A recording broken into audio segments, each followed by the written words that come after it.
নোয়াখালী জেলা আধুনিক তথ্য কমপ্লেক্স ভবনের কাজ পাওয়া থেকে শুরু করে নির্মাণে ব্যাপক অনিয়মের অভিযোগ উঠেছে। স্থানীয় গণপূর্ত বিভাগের কর্মকর্তাদের যোগ সাজশে জাল সনদে ২০২৩ সালে প্রায় ১৫ কোটি টাকার এ কাজ বাগিয়ে নেয় আওয়ামী লীগের একটি সিন্ডিকেট।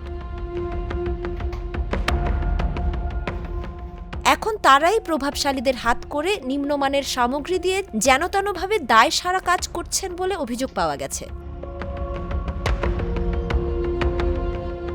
খোঁজ নিয়ে জানা গেছে, জেলার আধুনিক এ কমপ্লেক্স নির্মাণে ২০২৩ সালের ৩০ আগস্ট দরপত্র আহ্বান করে গণপূর্ত বিভাগ। পরে ঠিকাদারের দাখিল করা কাগজপত্র সঠিকভাবে যাচাই বাছাই না করে ওই বছরের ২ অক্টোবর নিজেদের ইচ্ছায় যৌথ মালিকানাধীন মোস্তফা কনসোর্টিয়ামকে ১০% কম মূল্যে ১৩,৩৮,৩৯,৬১৫ টাকায় ভবনটি নির্মাণের কার্যাদেশ দেয় কর্মকর্তারা।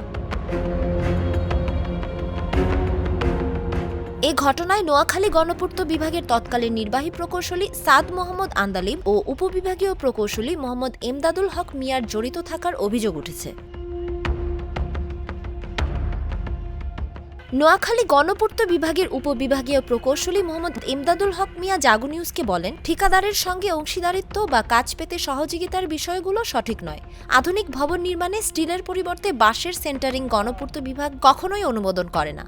এ বিষয়ে ঠিকাদারকে বারবার সতর্ক করা হয়েছে, তারপরও কথা শোনেননি। আমরা প্রয়োজনীয় ব্যবস্থা নেব।